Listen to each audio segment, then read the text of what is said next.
Yesterday was my younger brother Ted's wedding.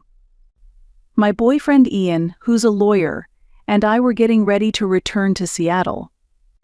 Before checking out of the hotel, I opened my banking app to pay the hotel bill, but the number on the screen froze me in place. Ian, my voice trembled. What is it? My account, $8,400 is gone from my account. Gone? What do you mean? Ian looked over my shoulder at the screen. I pointed at the number with a trembling hand. There was over $10,000 here last weekend. Now there's only $1,600. Ian frowned and took my phone. He quickly checked the transaction history and saw a series of unfamiliar transfers. $2,000 toward a credit card payment under my sister Amelia's name. $4,000 to an account under the name of her husband, Nicholas. $2,400 to my mother's account. All of it was done last night, while I was in the shower. I was at a loss for words. I didn't make these transactions. Someone accessed your account. Ian's voice was low and edged with anger. Anna, we need to contact the bank immediately. As we came down to the hotel lobby, my mother called. The timing was strange. Anna? Thank you for yesterday. Ted was really happy. Her voice was as normal as ever. Mom, I need to ask you something. I tried to sound calm. There were several $1,000s transferred from my account yesterday. Do you know anything about that? After a brief pause, she laughed brightly. Oh, that! It was actually less than I expected. Her words froze me. What do you mean? Amelia said so. She saw your account had more money than she thought, so we decided to split it. My mind went blank. Nicholas said you always have money, but no real use for it. Just think of it as a wedding gift for Ted, okay? Ian noticed my expression and came closer. I put the call on the speaker. Mom, that's theft. My voice trembled. Oh, don't be so dramatic. We're family, aren't we? You always think only about yourself. You're single and make a high salary, of course you should help your family. Ian took the phone from my hand. Hello, I'm Anna's boyfriend. What you've done is illegal. Withdrawing money from her account without her permission is a crime. Oh, the lawyer. Stay out of family matters, will you? Her voice grew colder. I took the phone back. Mom, how did you access my account? Ask Amelia. She did it. And with that, she hung up. We left the hotel and got into the car. Ian silently held my hand. Let's go to my parents' house, I said firmly. I want to hear the truth directly. 30 minutes later, we were standing at my parents' front door. Before I knocked, Ian placed a hand on my shoulder. Stay calm. Don't let emotions take over. I nodded and knocked. A voice came from inside. It was Nicholas. My father opened the door. Oh, Anna. I thought you were leaving already. I walked straight to the living room. Amelia, Nicholas, and my mother were there. Nicholas still had a smile on his face. I was sure he was the one I had heard laughing earlier. They had been talking about something, but fell silent when I entered. How did you access my account? My voice shook. Amelia shrugged. In the hotel room, while you were in the shower. Your password was easy. You always use the same one. Why? My voice was hoarse. Nicholas replied. Why? Because we needed the money. You live a luxurious life alone, but we have kids to raise. He spoke as if it was the most natural thing in the world, lounging on the sofa. Anger surged inside me. Don't try to justify stealing. Anna, don't make such a big deal out of this. My mother said it in a tone meant to calm me down. My father, still seated, opened his newspaper. Keep your voice down. Ian stepped forward. Anna has supported all of you for years. She gave Harry an expensive birthday gift. She bought Margaret a game console. Isn't that enough? Amelia scoffed. That's just her duty, isn't it? Anna's single, no kids. We have responsibilities. Harry's lessons, Margaret's school, all of it costs money. Nicholas, still smiling, added, It was only a small portion of your money anyway. You make a lot, don't you? I felt a flood of memories flash before my eyes like a slideshow. The list of wants Amelia had sent for Harry's 10th birthday. Even the cheapest item was over $300. I had wanted to say no, but my mother said, You're not going to give your niece anything? You're better off than the rest of us, and in the end, I bought an expensive tablet. Now those moments look different to me. I wasn't blessed I was being used. I want it back, I said firmly. Every cent. Right now. Nicholas laughed again. That's impossible. It's already gone. We used it for Ted's wedding gift to pay off some debts and a little shopping. Shopping? Amelia answered. The smartwatch Nicholas wanted. The same one you were flaunting. My head spun. Flaunting? That was a gift from Ian to celebrate my promotion, something precious to me. Anna, my mother said. You always overreact. We're family.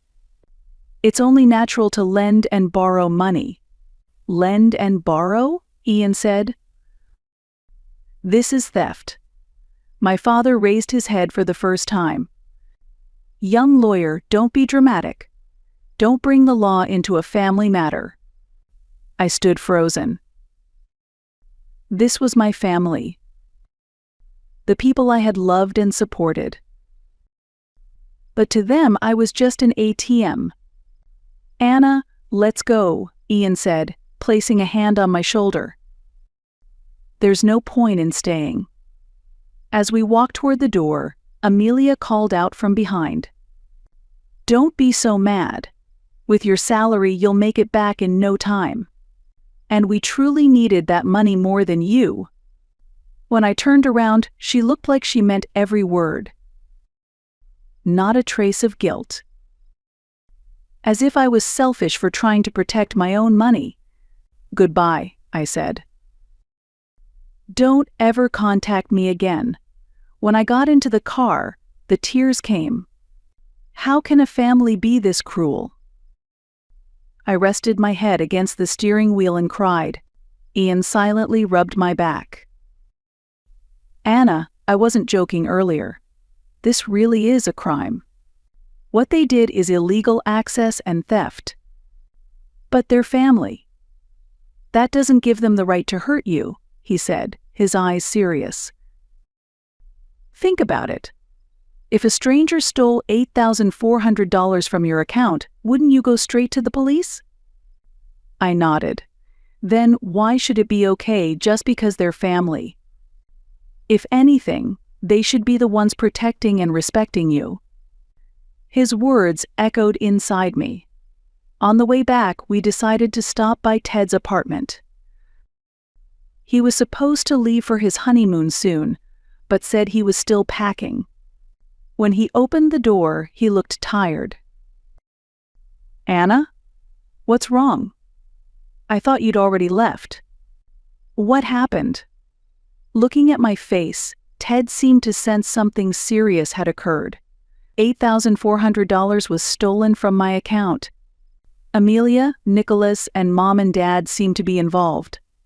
Ted's face was drained of color. What?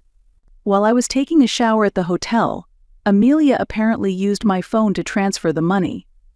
Ted silently held his head in his hands. No way, he was at a loss for words. I knew Amelia and Nicholas had been talking about money a lot lately. But I never imagined they'd do something like this. Mom and Dad said not to worry about it, because it was a wedding gift for you, Ian said quietly. Ted looked up, eyes filled with anger. I didn't know anything. I never asked them to do that. Anna, please believe me. I do, Ted. I'm not blaming you, I said, placing a hand on my brother's shoulder. What are you going to do? Ted asked nervously. I don't know yet, but I can't just let this go. Yeah, what they did was wrong, he said, choosing his words carefully. But if possible, please don't do anything that will break up the family. I'm not the one who broke this family, I said coldly. Ted gave a small nod. I know, it's just, he trailed off. Anna, we should get going, Ian said, trying to ease the tension. Ted walked us to the door and gave me an awkward hug. Anna, I'm really sorry. I wish there were more I could do. I gently patted his back. I didn't want to ruin your wedding. My wedding isn't as important as how you feel, Ted said, though his eyes showed hesitation. He was torn, wanting to protect me, while also trying to maintain his ties with the rest of the family. Back at our apartment, we sat in silence for a long time. Ian was in the kitchen making coffee, occasionally glancing at me. Feeling any calmer? He asked, handing me a mug. I nodded silently and said in a trembling voice, I can't believe this. That this actually happened. I never realized they were using me. Ian held my hand. Because you're kind. Because you trusted your family. But this time is different. They accessed my account without permission and stole my money. Ian thought for a moment. Anna, this is clearly a crime. You have the right to take legal action. You mean report them to the police? My own family? Yes, they're the ones who did something wrong. Not you. The next morning, Ian left early saying he had some things to look into. I stayed home from work and spent the whole day in the apartment. In the afternoon, Ian returned. Take a look at this, he said, carrying a large file. He spread it out on the living room table, materials on financial crimes, and a detailed guide on how to gather evidence of unauthorized access. I consulted with a colleague at my firm who specializes in financial crime, Ian explained. According to her, financial exploitation by family members is more common than we think. Single high-income earners tend to be targets. I flipped through the documents. Is all of this really necessary? They're my family. Ian looked serious. Anna, what they did was a crime. If you don't do anything this time, they'll just do it again. And next time it could be for even more. So what should I do? First, we collect evidence, he said. Bank statements, signs of unauthorized access, past transfer records, all of it. From that day on, I began reviewing my financial records for the past 3 years in detail. I sorted everything chronologically: bank statements, transfer records, emails, text messages. There's so much, I said in disbelief, opening the file. Just in the past year, the total amount I had sent or loaned to my family exceeded $15,000. The list went on and on. This isn't normal, I said as I looked at the list.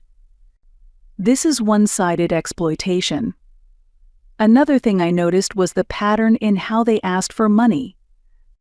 They would start with sweet words, and when I hesitated, they'd say things like, "We're family," or "You're more fortunate than us," to make me feel guilty. And finally, they would end with blame. "You're selfish." It's mind control. Over the weekend, Ian brought over a lawyer friend. Her name was Sonia, and she specialized in financial crime. Anna, this is a clear case of financial abuse. Just because their family doesn't make it acceptable. But, think about it. If this were about Ian, and a stranger had stolen $8,400 from his account, what would you tell him? I'd tell him to report it to the police. And what if it were his parents or siblings? I fell silent. A crime is a crime, Sonia said. Being family doesn't mean they get a free pass. In fact, because they're family, it's an even deeper betrayal. Her words pierced my heart. Ian spoke quietly. Anna, I'll support whatever decision you make. But you're not alone. We're in this together. Because I love my family, I have to stop their behavior. They don't respect me. They ignore my feelings and have betrayed my trust. I made up my mind. Ian, let's do it. I'll report this to the Financial Crimes Division. He exhaled with relief. You're making the right choice, Anna. We scheduled an appointment with the Financial Crimes Division.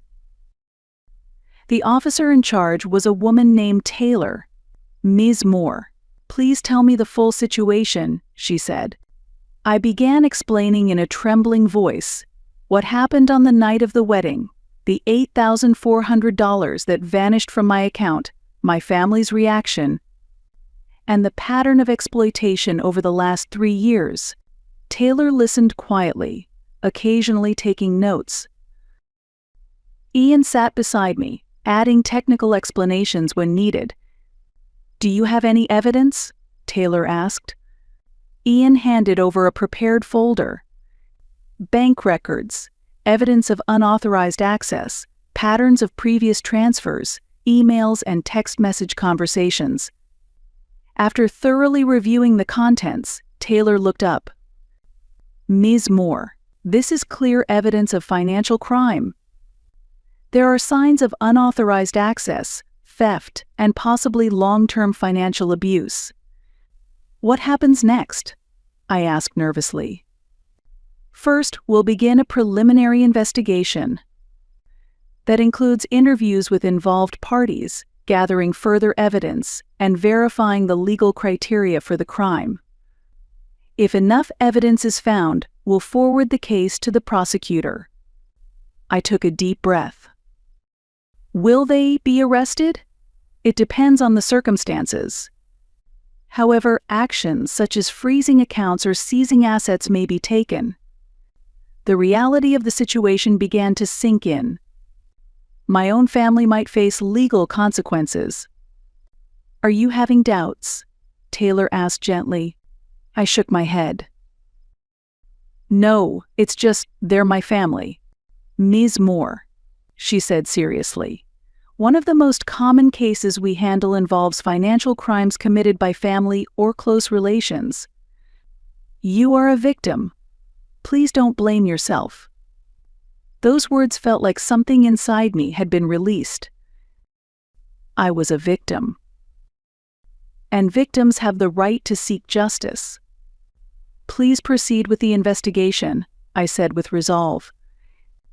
The next morning, my phone was flooded with text messages and missed calls. All from my family. The first message was from Amelia. Anna, did you really report us to the police? They're saying our accounts might be frozen. I can't pay Harry's tuition or take Margaret to her dance lessons. I can't believe you do this to us. Next came a message from Nicholas. And then one from my mother. Anna, what have you done? The police came to the house. What will the neighbors think? You've brought shame to this family. Please withdraw the report immediately. Your father says his heart is hurting. What if something happens to him because of you? I replied with only one line. That's your own doing. I don't care. There's no going back to the version of me who allowed herself to be used, The next day, when I returned home from work, Amelia was standing in front of my apartment. Her eyes were red and her makeup was smudged. "Anna," she shouted the moment she saw me. "Why are you doing this? We're family." "Amelia," I said, keeping my distance. "If you want to talk, I'll call Ian." "That lawyer?" She scoffed. "He's the one controlling you. You weren't like this before you met him. You used to care about your family." "Caring about family and being exploited are two different things," I said with a trembling voice. "Exploited?" Amelia raised her voice. "All we did was ask for help. Now Nicholas might lose his job because the police contacted his company. What about Harry and Margaret? Have you even thought about them?" At that moment, I felt a wave of anger. Have I thought about them? I've always thought about everyone else. But did anyone think about me? When you stole money from my account, did any of you think about me?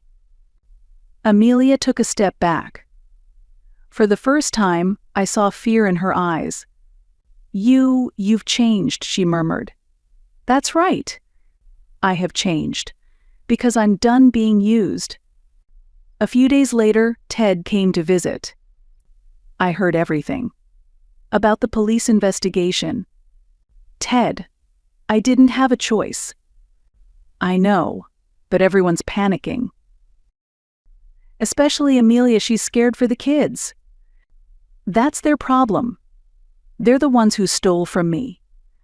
Ted let out a deep sigh. "Ted, are you taking their side?" "No," he answered immediately. He stared silently at the floor. "Is there anything I can do?" "Any way I can help. If you really are on my side, tell them what they did was wrong, and that they owe me an apology." "I'll try talking to them," he said weakly. "But I don't know if they'll listen." After Ted left, Ian wrapped his arm around my shoulder. "Are you okay?" "Yeah, it just hurts seeing Ted caught in the middle. He didn't do anything wrong. He has to choose where he stands." "And it's clear who's in the right," Ian said gently. A few days later, Ian came to me with important news. "Amelia and Nicholas are going to be prosecuted for unauthorized access and theft. Your parents are under investigation for conspiracy. Are they going to prison?" My voice was quiet. "In the end, that's up to the judge," Ian explained. "But since it's their first offense, there's a high chance the sentence will be suspended. Still, they'll most likely be ordered to repay the stolen money and cover damages." That night, I received a phone call from my father for the first time. "Anna," his voice sounded tired. "Why are you doing this?" "The police even conducted a house search. They took my computer. Dad, I'm the victim here." "Victim?" he said bitterly. "You're destroying your own family. Your mother can't sleep, Amelia is hysterical, and Nicholas has been suspended from work. The house is at risk of foreclosure. Is this what you wanted?" I took a deep breath. "This is the consequence of all your actions." "It's not my fault." There was silence on the other end. "You're no longer our daughter. You betrayed this family, and you're not welcome back." After the call ended, I collapsed to the floor. I wanted to cry, but no tears came. Instead, a strange sense of release spread through my chest. His words hurt, but at the same time, it felt like the chains that had bound me for years had finally broken. That weekend, Officer Taylor contacted me again. "Amelia Walker and Nicholas Walker have been formally charged. As for your parents, due to insufficient evidence, they will not face criminal charges. However, they may still bear civil liability. There will be a preliminary hearing next week. After that, the trial date will be scheduled." She hesitated for a moment before continuing. Ms. Moore, have you experienced any pressure or threats from your family? I recalled my father's final words. They've disowned me. That must be difficult, Taylor said sympathetically. But your safety is our top priority. If needed, we can consider a restraining order. I told Ian everything, what my father had said, and how I felt cut off from my family. Anna, you're doing the right thing, Ian said. There are consequences to their actions. And it's not your fault. But I've lost my family. Real families are the ones who respect you and care about you, Ian said quietly. They didn't respect you. They ignored your boundaries and betrayed your trust. That's not what family does. A few days later, an unfamiliar envelope appeared on my desk. Inside was a letter from someone named Marty Davis. I remembered she was Nicholas's cousin Amelia's husband's relative. Dear Anna, the letter began. You may not remember me, but I'm Nicholas's cousin. We met a few times at family gatherings. I heard about what you did, and I want to thank you. I was surprised and continued reading. I was in a similar situation. My family kept borrowing money from me and never paid it back. And when I refused, they called me selfish. But hearing that you stood up for yourself gave me courage. I realized I have the right to set boundaries and say no. Thank you for your bravery. Holding the letter to my chest, I felt for the first time that what I had done was right. It wasn't revenge. It was an act of self-protection. And it was something that had empowered others like Marty. Over the weekend, Ian said, I want to take you somewhere special, just for a change of pace. He drove me to a beautiful lakeside spot outside Seattle. It was sunset, and the lake glowed orange beneath the setting sun. This place is gorgeous, I said in awe. Ian took my hand and led me to a dock by the water, where a small table and candles were set. What's all this? I wanted to make today special, he said with a smile. We enjoyed a delicious dinner, and as the stars began to appear, Ian suddenly stood up. Anna, he said, kneeling before me and pulling a small blue velvet box from his pocket. My heart started to race. These past few weeks, I've seen how strong and brave you are, Ian said seriously. You stood up for yourself. That's not easy. But you did it. He opened the box, revealing a simple but beautiful diamond ring. Anna Moore, will you marry me? Let's start a new life together, a new family. Tears rolled down my cheeks. They weren't tears of sorrow, but of release and hope. Yes, I said in a trembling voice. I'll marry you. I may have lost my blood family, but I was given the chance to create a new one. And this time it would be a healthy relationship, one built on mutual respect. The investigation period ended, and the court date was set. A few days before that, I received an unexpected message. It was from Ted. Anna, he approached me hesitantly. Can we talk for a moment? Of course. I've been thinking a lot, he began, choosing his words carefully. You're right, completely right. What they did is inexcusable. I'm going to testify today. On your side. I was speechless with surprise. Ted went on to explain. I knew that Amelia and Nicholas had been planning this for a while. I even knew they were going to use the wedding as a cover. Really? Yeah, he said, looking down in shame. But I couldn't stop them. I was scared it would tear the family apart. I placed a hand on his shoulder. Ted, this isn't your fault. No, I'm complicit too, he said, looking me in the eye. but I can't stay silent anymore. It's time to tell the truth. I'm sure Mom and Dad will disown me too, but that's okay. Doing the right thing matters more. In court, Ted's testimony became the deciding factor.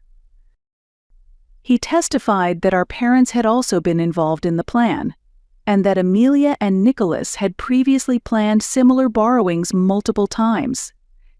The day of the preliminary hearing arrived. Amelia and Nicholas appeared with their lawyer. Their faces were stiff, and the looks they gave me were filled with anger. The judge reviewed the evidence and scheduled the official trial date. For my protection, the judge also issued a temporary restraining order against the entire family. As we were leaving the courthouse, I met Amelia's gaze for the first time. What I saw on her face wasn't just anger anymore, it was fear. The kind that comes when someone begins to understand the gravity of what they've done. Ian placed his hand on my shoulder. "You okay?" "Yes," I nodded. "I'm okay now." That evening, we went to a restaurant in the Seattle suburbs to celebrate our engagement with Ian's parents. They knew about my situation and expressed deep sympathy. "You're part of our family now," Ian's mother, Estella, said. "Family means taking care of one another and treating each other with respect." Tears welled up in my eyes at her words. It was the moment I truly understood what a real family looked like. As we left the restaurant, Ted was waiting outside. "Ted," I said, surprised, and hugged him. "What are you doing here?" "I heard from Ian," he said shyly. "Congratulations." "Really?" I looked at Ian. He was smiling. "He's your family. Your true family." "Ted, what will you do now?" I asked with concern. "I'll be okay," he answered confidently. "I'm planning to find a new job. In Seattle." "In Seattle?" "Yeah," he nodded. "I want to be close to you, as a real family." His words filled my heart with warmth. I hadn't lost everything. I still had my brother Ted, and I was beginning to build a new family.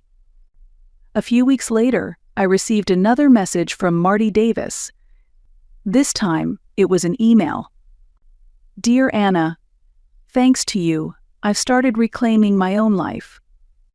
Your courage inspired me to say no to my family. I didn't take legal action like you did, but your story is reaching many people. You helped me realize that we don't have to silently endure exploitation just because it's done in the name of family." After reading her email, I took a deep breath. The knowledge that my actions were giving others strength filled me with warmth. And then the official trial began. Amelia and Nicholas pleaded guilty during the arraignment. Their lawyer requested a suspended sentence, citing financial hardship and the presence of children. The judge considered all the evidence and mitigating circumstances before delivering the verdict. The defendants are hereby sentenced to 3 years of probation for the crimes of unauthorized access and theft. They are ordered to repay the stolen amount of $8,400 and pay $5,000 in damages for emotional distress. Furthermore, they must comply with a 5-year restraining order prohibiting contact with the victim.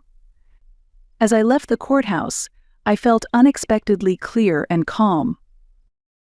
This wasn't revenge. It was justice. And it was self-defense. That night, the local news covered the case. Under the title, "The Reality of Financial Crimes Within Families," my case was introduced anonymously. It became a trigger for raising awareness about financial abuse committed by family members. After the broadcast, messages began appearing in my social media inbox. Strangers shared that they, too, had suffered in similar situations. "Thank you for your courage. You've given me the strength to stand up." Messages like these poured in. Ian smiled beside me. Look, Anna, you're becoming a symbol of hope for so many people. 60 days passed after the verdict, and the payment deadline came and went. Then surprising news arrived. The court's orders had been enforced. Amelia and Nicholas's bank accounts were frozen. Some of their assets were seized to cover the damages. In addition, Nicholas's company terminated his employment. The reason was his conviction for financial crime.